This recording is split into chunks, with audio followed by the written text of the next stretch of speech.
Then there are those who did not really stay on theme, wearing chrome tears.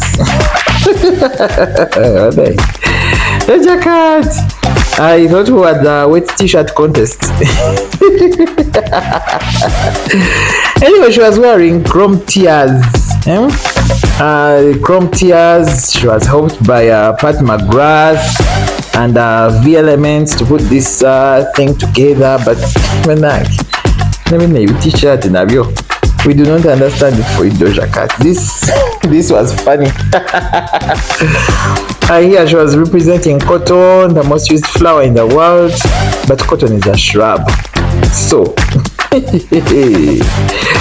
and the comments are killing me. Someone said she was dressed like a ghost for Halloween, and then it rained.